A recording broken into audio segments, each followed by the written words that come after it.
afternoon. I'm so excited. We're coming to you with a great topic. You guys are welcome to tune in, but we're going to be talking about girlhood, womanhood, and we have someone who has studied the topic, and she has been from a feminist to now she's pretty happy just being feminine.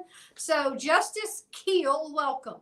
Thank you. Thank you so much. And great job with my last name. It doesn't look like Keel, but yep, that's how you say it. It's good. So you were Miss Tennessee. So first of all, tell me what led you to getting into doing pageantry, because that's a world in its own self. Yeah, for sure.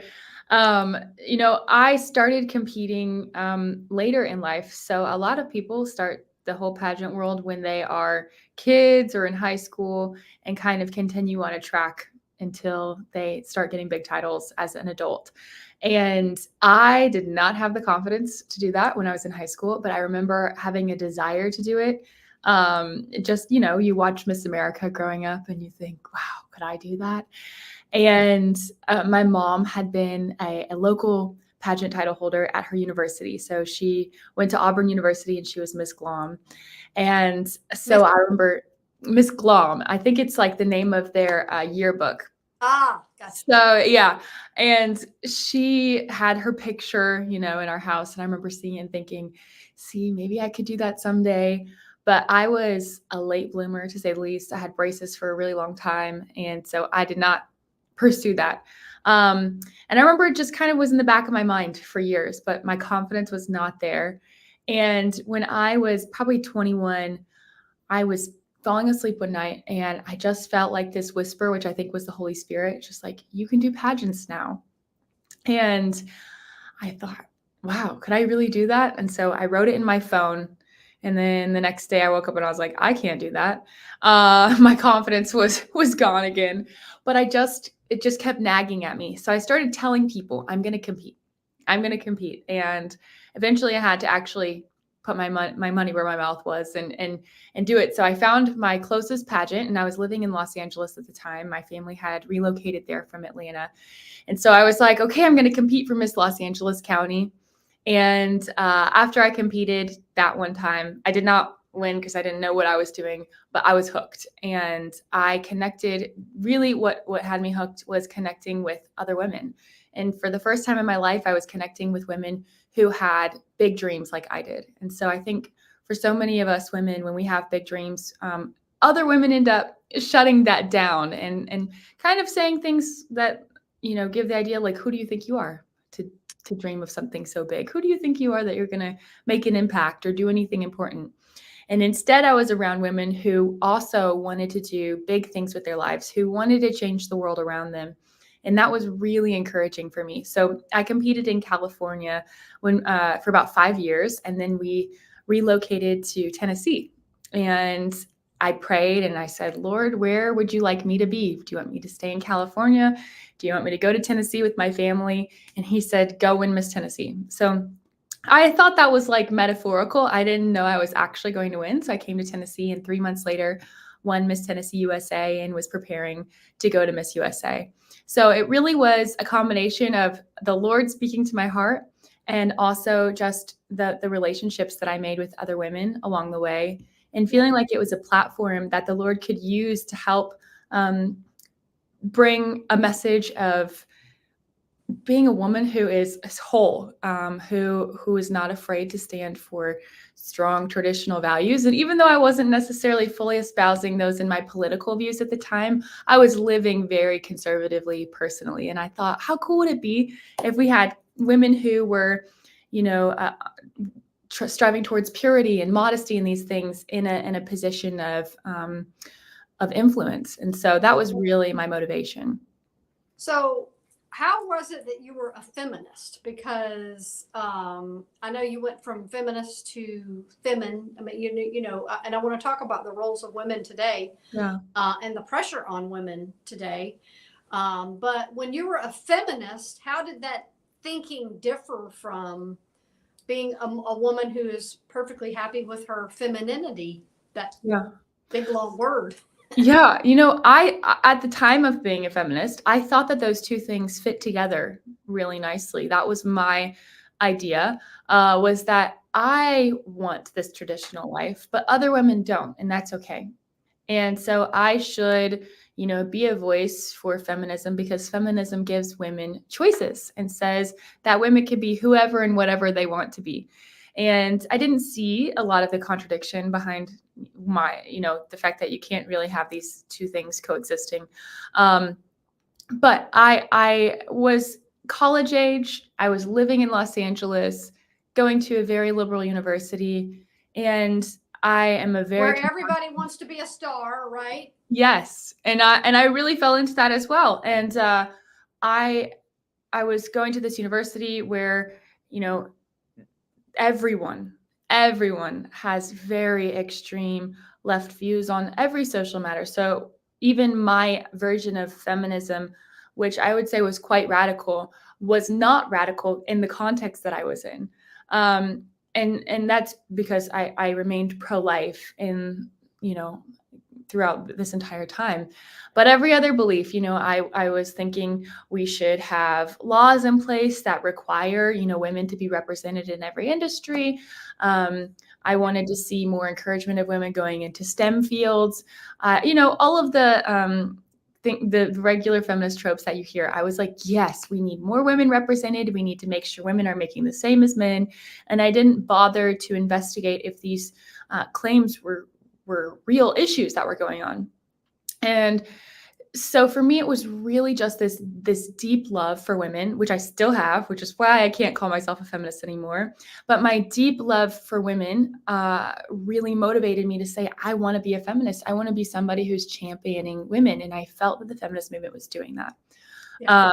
And so it took me a whole process and many years to kind of have the blinders taken off my eyes. And the Lord really used pageants to kind of bring me in and out of that. Well, and so pageantry is beauty queen. So you have to compete. You have to look beautiful. You have to have the perfect body. You have to have talent. You have to have all that. So that's a world in which, you see all sides of being a woman and the competition. But what you said was that you found community, which is, how does that compare with the competition level that you faced? But also, you found women who were friends. Yeah. I mean, you found real people, right? Yeah. Some of my best friends to this day, some of my close, dear friends are friends that I made through this process. So I would say that the majority of women that I interacted with in pageantry were amazing, down to earth. Even if we weren't necessarily similar, they met me with authenticity in their interactions, with kindness. My first pageant, I had no idea what I was doing. I didn't know how to do my hair. I didn't know how to do my makeup. I didn't know all the different things. And they just came and surrounded me. And one of them said, here's how you tease your hair. And she showed me. And another one said, you need these shoes. And another one said, here's your jewelry. And so they all came around me and really supported me. And that was really my experience throughout most of pageantry. I found that just like in the world outside of pageantry, the number of relationships that were really amazing were probably about equal to what you would find anywhere where there's women. And the number of like toxic encounters I had, I would say there's not more toxic women in pageantry than there are anywhere else. Right. I definitely had encounters with women who were backstabbing and gossiping and all of those things that you don't want. But that was not the majority of my interactions at all. And I think that really is more of the fruit of insecurity in women than it is of pageantry. Right. I tend to agree with that. If the old saying, misery loves company is so true. But so let's talk about the pressure on women today, especially Christian women, because I grew up, my mom raised 5 kids on her own because she had to. My dad did not take care of his family and his responsibilities. But I mostly stayed home with my kids because of that. And I had a husband who supported me in that. Wow. But I was raised, I was pretty much a tomboy. I lived outside. I mean, I think there's nothing wrong with being a tough, outdoorsy, it's okay to have some, it's not all pageantry, so to speak. Right. While there is some of that, there is a lot of pressure for women. Do you work? Do you not work? Do you have kids? Do you not have kids? Do you get married? Do you not get married? And there's a lot of pressure to do that. So what do you say to women today that are confused because society has really blurred the lines of what is even a woman? They're Yeah. confused of what does it mean to be free and to be happy and to be a woman who has a purpose from God and all of those things, because a lot of people are just, kind of reaching for whatever comes by and saying, let me try that for a minute. Yeah. Oh, and I fell into that for a long time, so I can really relate to that. I think what I would say to any woman is the same thing I would say to my younger sisters, which is I really truly believe that God has created every single woman to be a mother. Now, I don't necessarily mean a biological mother, but I think we are all called to spiritual motherhood. And I think that the design of our bodies reflects our spirits, the design of our spirit and the feminine heart of God that we've been given. And so I would say, first of all, develop those skills in yourself, the skills of motherhood, not just practically. Those are great skills to have no matter what, as well, of course, because those translate to the home, but they also translate to the real world. But also those skills of nurturing, of watching out for others, of seeing how you can serve another person, how you can protect them, how you can help them grow into where you see God calling them and where they see God calling them. And so that would be my first thing is wherever you go, if you're doing that, I think that you're in your purpose. And so I think a lot of times we put all this pressure on ourselves, not just as women, but as Christians at large. I've got to figure out the thing that I'm supposed to be doing. Right. And the thing that you're supposed to be doing is loving others and loving others in a radical, self-sacrificing way. That is what we are all called to. So as women, that looks like motherhood, sometimes biologically, sometimes spiritually, sometimes both. And so how can, that would be the question I would have my sister ask herself, how can I be a mother in whatever it is that I'm doing? I have one sister who's a model. So I would say, how can I be a mother to those that I'm on set with? Or how can I be a mother when I go and speak at an event? How can I take others under my wing and nurture their spirits and see them and help them to experience that love of Jesus that I've been able to experience? How can I help them experience that? Yeah, and I think that's true because what you're talking about a lot is mentorship. As someone having raised my kids, I have grandkids now, I can mother, and I do this all the time.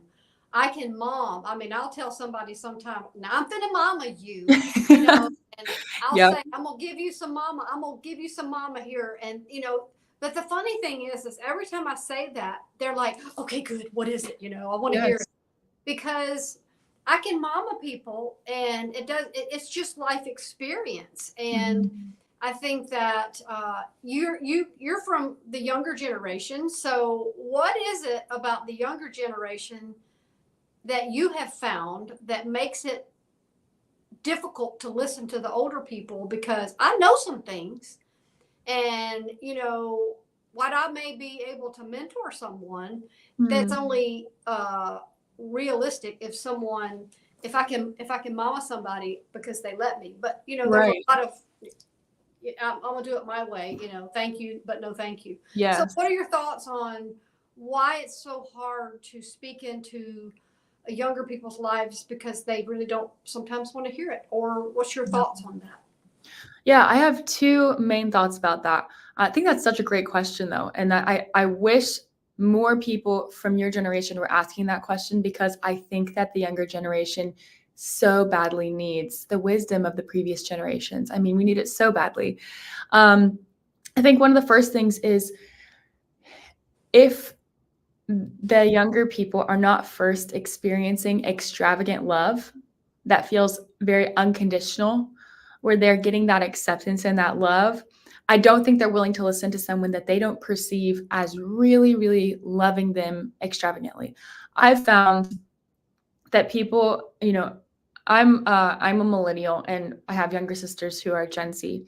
And so their age group, I find that they are so much more willing to listen to advice that I give when I stop and just listen and have compassion in my responses to what I'm hearing from them about what they're going through. And then I just say, I can so relate to that. And here's kind of what I would do if I was you, and then also kind of sandwich it again with, you know, just more compassion. I think a compassion sandwich is really, really great.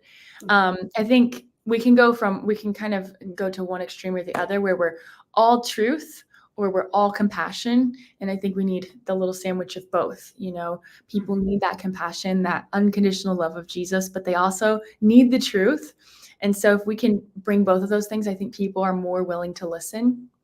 And I think another thing is, it kind of goes into this as well, that plays off of this, is asking questions. So Yeah. really, really asking them questions. If somebody feels like you really see them and hear them, they're going to be willing to listen, because they're going to really believe that you understand. I think when I was younger and I was more resistant to listening to the wisdom of those who had gone before me, it was because I didn't feel like they understood. You don't understand what it feels like to be me. Of course, as you get older, you realize that you kind of feel like the same forever. You kind of feel young forever inside. Yeah. And so I think that if you can show someone that you really do understand and you hear them, I think they're so much more willing to listen. Some people are not going to be willing to listen no matter what, but the people who will, I think that's going to be really what is helpful. Well, I think that's true, and I think that ties back into, everybody wants to know their purpose, and everybody wants to know, okay, here's what I'm put on this earth to do. But what about identity? Because it's important to know who we are, but it's equally important to know and accept who we're not. Like, not many people are going to be in pageants and be beauty queens, but that's okay, Yeah. because that's you. And there actually are quite a few people that, my friend is Mrs. Louisiana. She's married, had her own kids, and there's a whole thing for people that where women can still pursue that, Yeah. into whatever years it is in life. But what was that I was talking about? Well, I was getting ready to make a point. Oh, where was I going with that? I know my mom, I was tracking with you too. My mom brain is like, oh, it's gone. Oh, identity. That's what it was. Yes, So I do. sense of identity. And so I think because of social media and because of phones and things like that, people are trying to be a little bit of everything. So how do you say you've got your sisters and the people that are on your platform? How do you get people to tune into, okay, I don't have to be everything to everyone, but here's how I rule those things out. So I'm not trying to be everything to everyone. Yeah. I honestly feel like there is no way around the process that just you go through naturally kind of in your 20s. Because I've thought about this a lot with myself. How could I have avoided wasting a lot of time and energy on the things that are not who I am? And it really is a process. I think the ultimate answer really is just continuing to pursue your identity in the Lord. And for those listening, that can sound like, you can hear it. We hear that so much in Christianity, but what does that actually mean to really pursue our identity in the Lord? And I think it's really, it's going after that personal relationship with Him. It's getting rid of performative parts of your relationship with the Lord, and letting it be real and raw. So going to Him exactly how you are. I think a lot of times for my personality, I want to go to Him once I have perfected myself.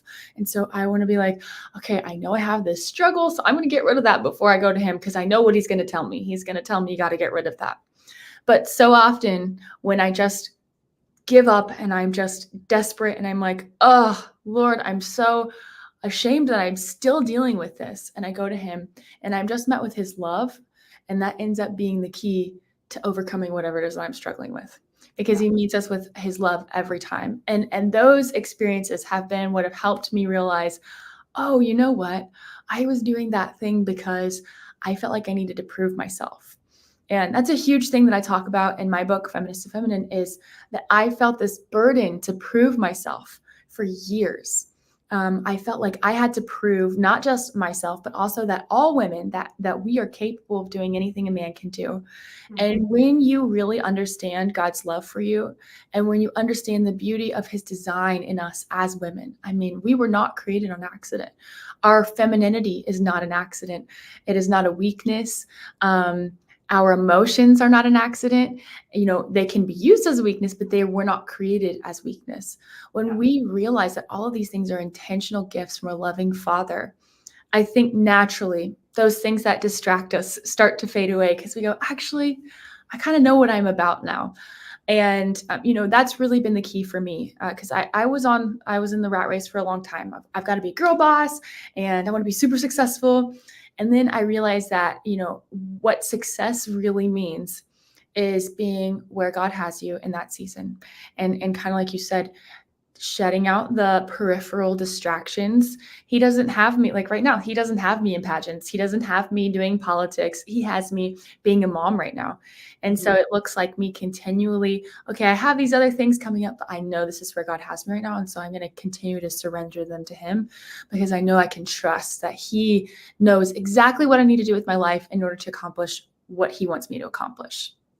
Well, and how do you recognize when you're pushing and you're striving and it's for the wrong reasons? Because regardless of what makes us go and makes us, really want to be successful and be the girl boss, those are all good things, Yeah. right?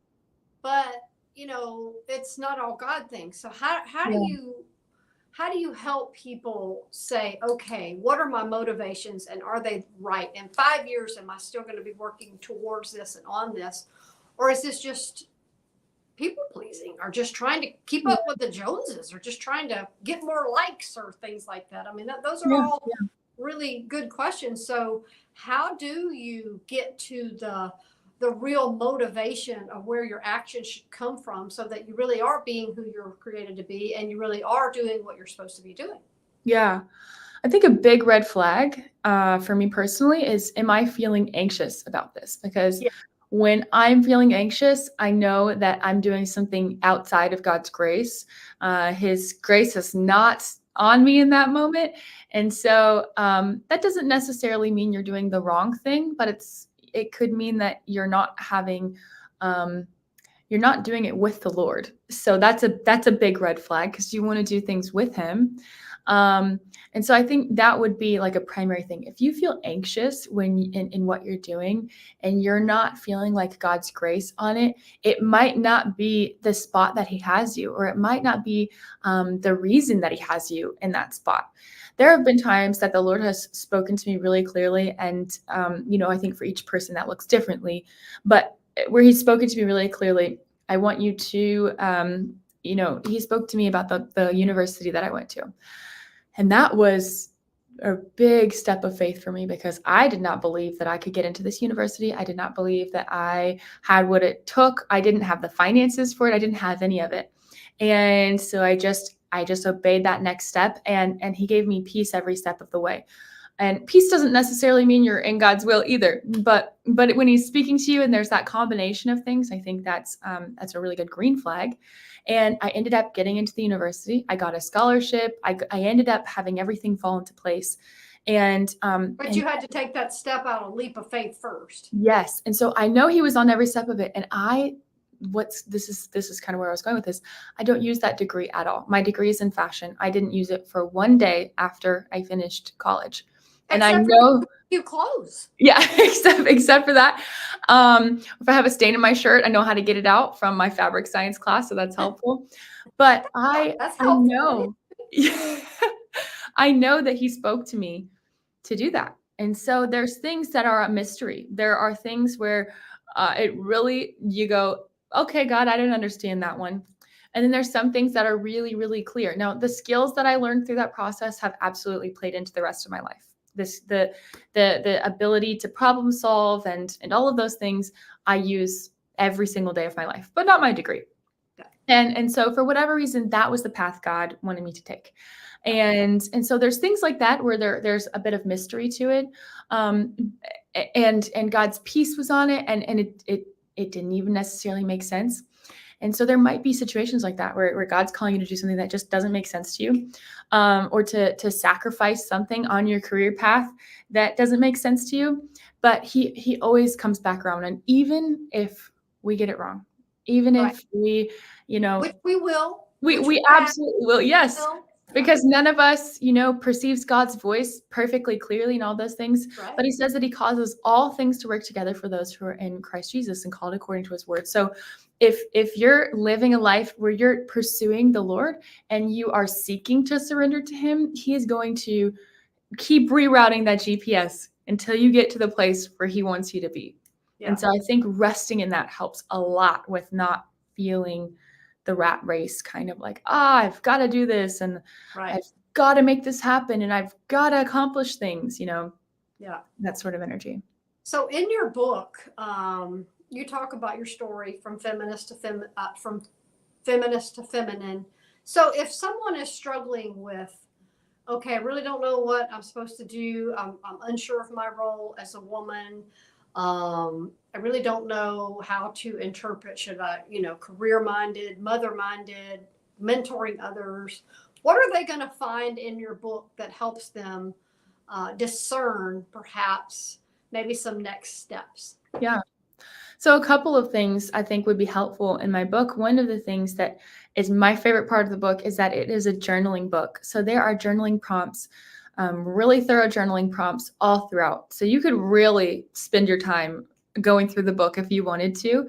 And I think journaling prompts are such a great way for us to figure out where our hearts are and also to invite the Lord into the process. I always journal with the Lord. So I will most of the time address my journal to the Lord and just ask him to speak to me through the journaling. And so I think those journaling prompts are really helpful for that. Mm-hmm. And another thing is remembering that no matter where you're going, whether you go into a career, whether you go into motherhood, whatever path the Lord has for you, the goals are still the same. So even if you go into a career, like your number one calling is still not that career, if you will. Your number one calling is to be like a conduit of God's love, and a voice of his truth in that area. And so if we focus on growing our relationship with the Lord, growing our character, becoming women who really are masterful at being spiritual mothers, then wherever we go, those skills are going to transfer. And so nothing is wasted. Because I think it can be hard when you feel like it was difficult for me. I spent all these years working on this career, and now I'm totally pivoting and doing a 180 into motherhood. And it feels very difficult because, last year, what success looked like for me was, achieving X, Y, and Z. And now what success looks like for me is cleaning toilets and changing diapers. And so for me, even having this mindset already, it still was difficult, but I had to remember no matter what, when I was, having a job outside of the home or being inside the home, both of those times, my mission is the same. And that is being a conduit of God's love, being a conduit of his truth, and getting to help show his face to whatever people I'm around, whether that's out there or in the home with my son and my husband. So, and let's just end on the topic of fulfillment, because I know you talk about that in your book too. So many people aren't happy, and they're running and chasing after, the grass that's greener across the other side or wherever. How much of it is just mindset and choice of attitude? Probably a lot. This is something I struggle with too. And I think it is a continual process of surrendering that and just saying, okay, God, it is so hard because the messaging that I'm constantly getting from the media, from music, from movies, is that I should keep striving outward. And that if I don't keep striving outward, I'm not going to have this elusive happiness. And when I realized that God has given me everything that I need for joy and contentment right now, that is so reassuring. And so I just have to remind myself of the truth. And it's really challenging. Like, I don't want to just make this sound like, oh, it's so easy. It is really, really challenging when we're bombarded by a different message all the time that you need to buy this thing or look this way or go on this trip in order to have joy and contentment.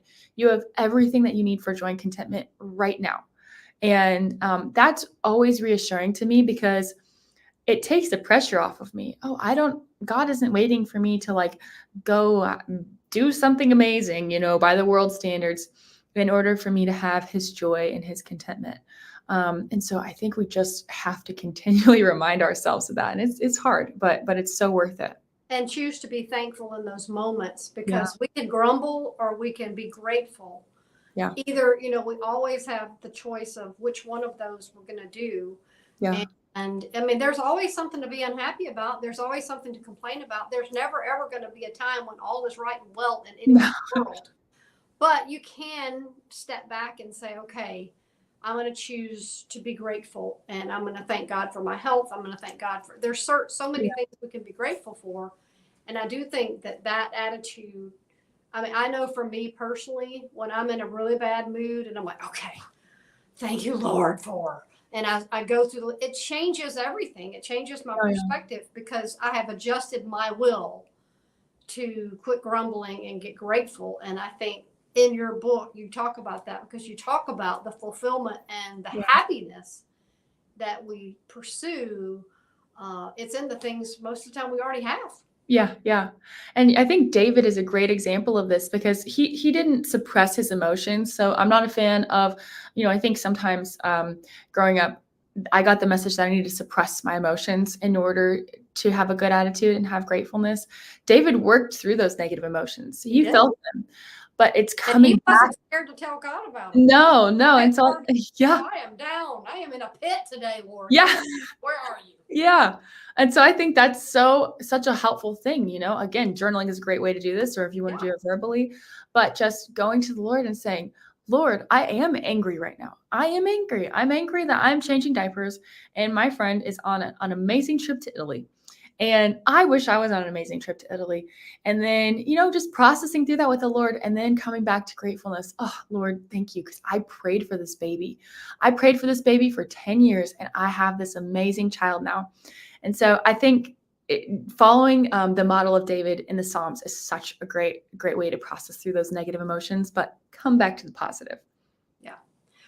Well, we could talk all day, but we won't, because no one would watch. But your book is From Feminist to Feminine, and it is available on your website, which I have got scrolling down at the bottom. I forgot to turn that on earlier. But it's also on Amazon. It's just everywhere.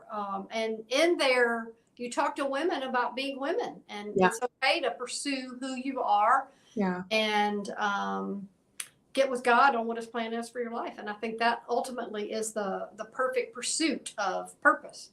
Yeah, for sure.